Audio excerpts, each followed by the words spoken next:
Olá, meus irmãos, hoje é quarta-feira, estamos aqui para mais um vídeo. Eu quero falar hoje sobre o sal e ao mesmo tempo convidar você que não é inscrito neste canal.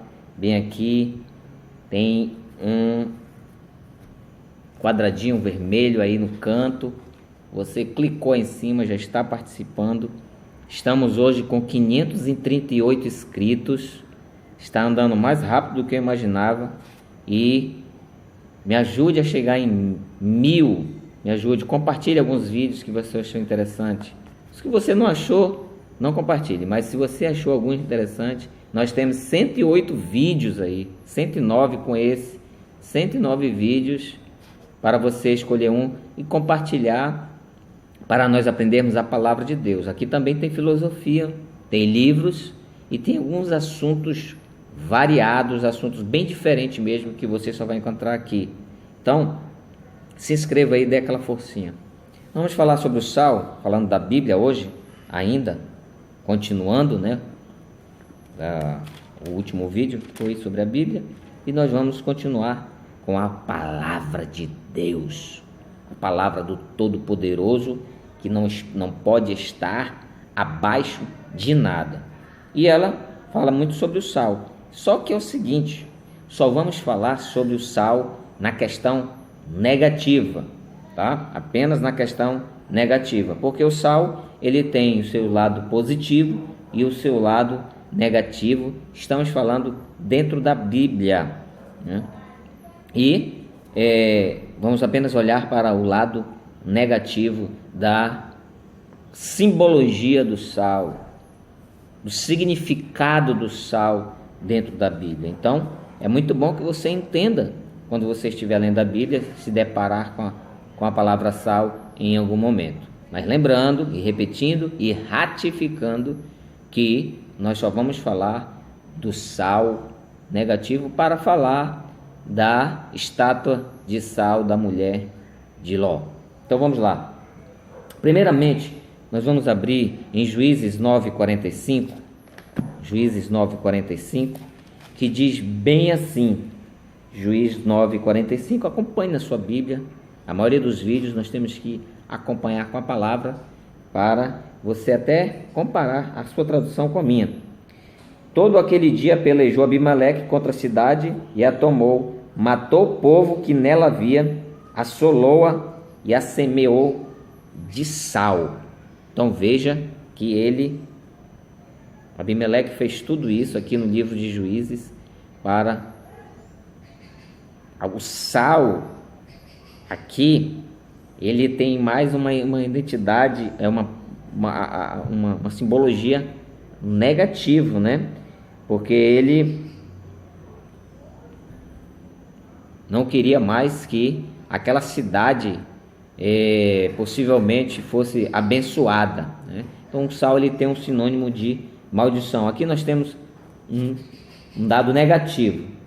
Deuteronômio 29:23, mais um outro Deuteronômio 29:23, vamos falar para chegarmos lá na estátua de sal. Deuteronômio 29:23, acompanhe na sua Bíblia,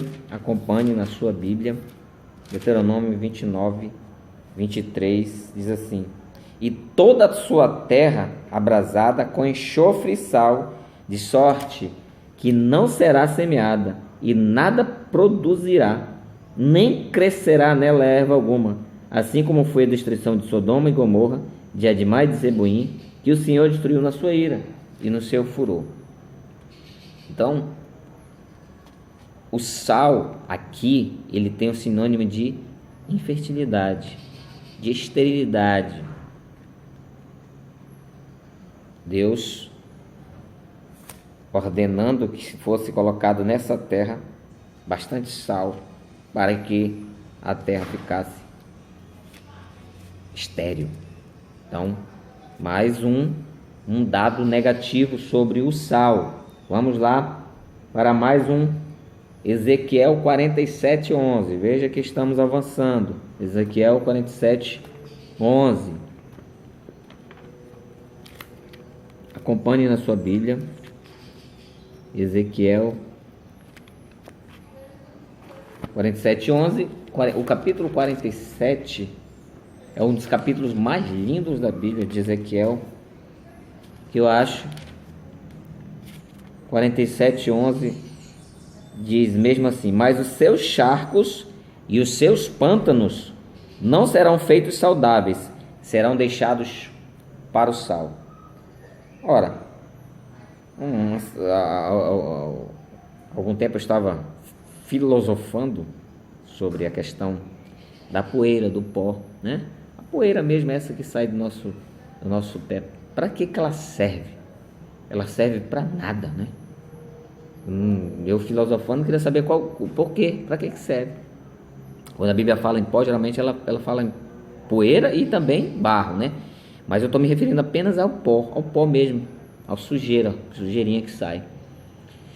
E Jesus disse que quando nós entrarmos numa casa, numa cidade, nós devemos deixar nossa paz lá. Mas se eles não quiserem, a gente traz a paz para nós e sacode o pó, né, dos seus pés. Aqui também nós temos, não a questão do pó, mas nós temos algo semelhante, que é o que? O charco e o pântano. Ou seja, e ele vai dizer assim: serão deixados para o sal. Ou seja, o sal aqui ele tem um sentido de desprezo, né? De algo que não vale para nada, já foi totalmente desprezado, né? Então, aí nós temos mais esse dado. Em Jeremias 17:6, ele vai dar praticamente o mesmo significado. Jeremias 17:6 diz assim: porque será como um arbusto solitário no deserto, e não verá quando vier o bem, antes morará nos lugares secos no deserto, na terra salgada, ou seja, terra onde tem muito sal. Nós temos aqui no Chile, se eu não estou enganado,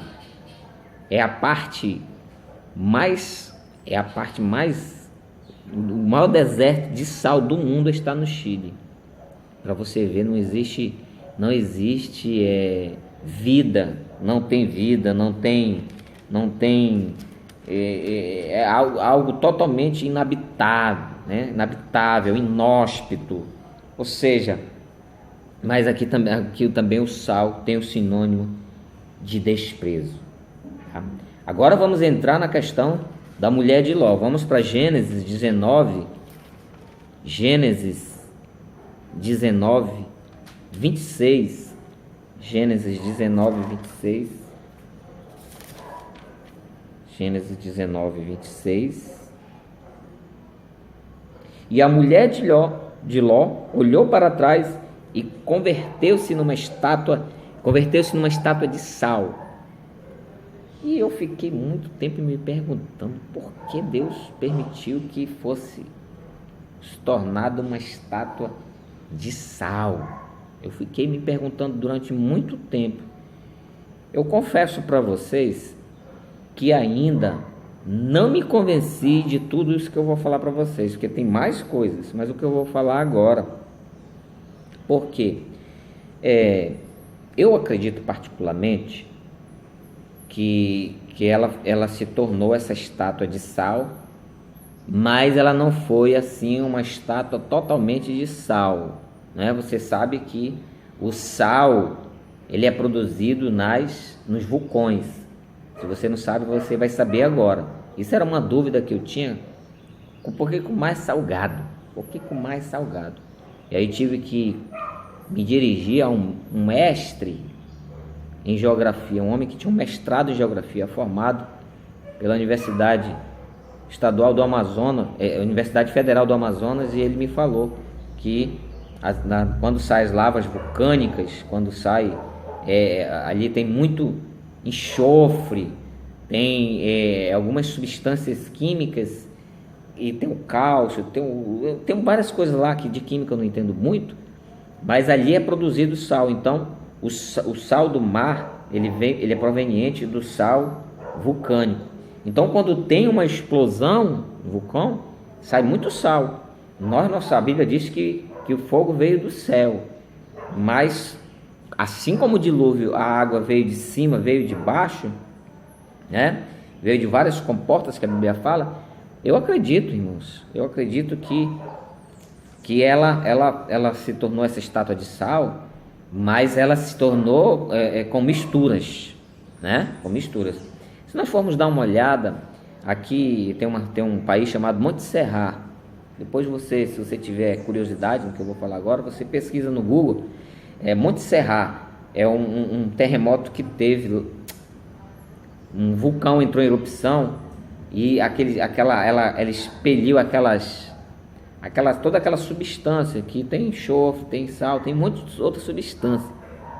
E quando aquela lava pegou nas pessoas, elas ficaram imediatamente petrificadas. Elas viraram uma estátua. Eu acredito, pode ser que eu esteja errado, não tome isso como uma verdade. Eu estou querendo apenas mostrar para você aqui que eu acredito que foi assim, porque a Bíblia não dá detalhes, né? A Bíblia não dá detalhes, mas que ela foi mais ou menos assim que aconteceu lá. Mas por que o sal? E aqui está a resposta de tudo que nós lemos. Quando o anjo deu a ideia, quando o anjo deu o conselho para ela, disse: olha, não olhes para trás. Primeiro, ela desobedeceu uma ordem. Quando Deus disser alguma coisa para nós temos que obedecer. Ah, não, mas não é bem assim, não. Não vai ser pecado, não. Se Deus disse para você ser uma pessoa liberal, seja liberal. Se a Bíblia diz que não pode as trevas se unir com a luz, não pode. Se a Bíblia diz que a infidelidade conjugal não é bom, não é bom. Então, o que a Bíblia diz tem que ser obedecido. Então ela desobedeceu. E a Bíblia é bem clara desse episódio, quando ele diz que ela olhou para trás.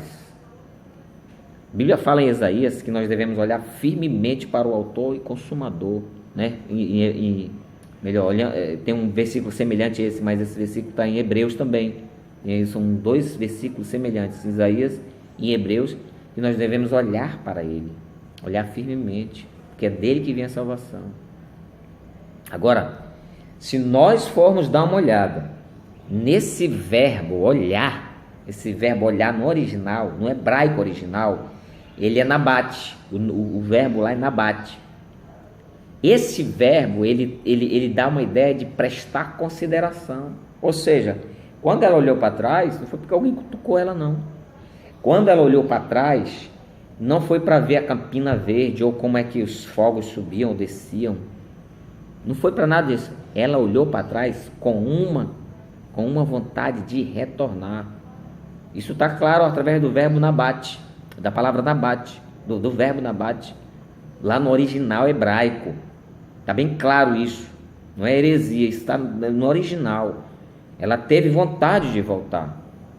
Isso acontece muito com as pessoas que aceitam Jesus, com as pessoas que confessam Jesus. Passou por um probleminha, lá no mundo era melhor, lá era melhor, minha vida era bem melhor. Então, essa atitude Deus não aceita, de ficar com saudade do mundo. Era tão bom quando eu enchia minha cara de cerveja. Era tão bom quando eu tinha várias mulheres. Deus diz não olhar para trás. Se você aceitou Jesus, se nós tomamos... E isso vale para tudo, não apenas para a questão de eu aceitar Jesus, mas também a questão de ministérios. Jesus falou, quem coloca a mão no arado, não olhe para trás. Confesso para vocês que vou fazer 8 anos de consagrado, 7 anos de consagrado, e já tive tanta dificuldade no meu ministério, até porque a igreja que eu pastoreio é praticamente uma célula, né? Uma igreja de 30, 40 membros é uma célula. Tem igrejas aí com célula de 35 membros. Mas já tive tanta dificuldade, porque começar com 5 é muito difícil. Tive tanta dificuldade, mas eu não me arrependo. Eu não me arrependo de ter aceitado Jesus. A câmera caiu aqui porque eu bati na mesa, mas está valendo. Tá bom? Então, se nós formos dar uma olhada, acho que foi o diabo isso aí, né? Não foi o diabo não, foi eu que bati aqui mesmo. A gente tem essa mania de tudo, na maioria das vezes é a gente mesmo, né, que fazemos as coisas. Traduzindo aqui, para concluir esse vídeo, nós estamos estudando sobre a estátua de sal, estamos estudando sobre o sal. Tudo aquilo que nós vimos, todas as simbologias sobre o sal, elas são claramente voltadas para a mulher de Ló. Tudo, o desprezo, né? A infertilidade, porque quem olha para trás não produz nada, só para quem olha para frente. Paulo diz, olhando para frente, porque o nosso alvo está na frente, então esquecendo das coisas que se passaram. É assim que Deus quer. As coisas passaram, esqueceram, vamos para frente. Perdoe todo mundo, deixe tudo para lá. Agora não vamos ficar olhando para trás. Não vamos ficar sempre dirigindo no retrovisor, porque o carro vai bater. Tá bom? Que Deus abençoe a todos e até uma próxima. Tchau!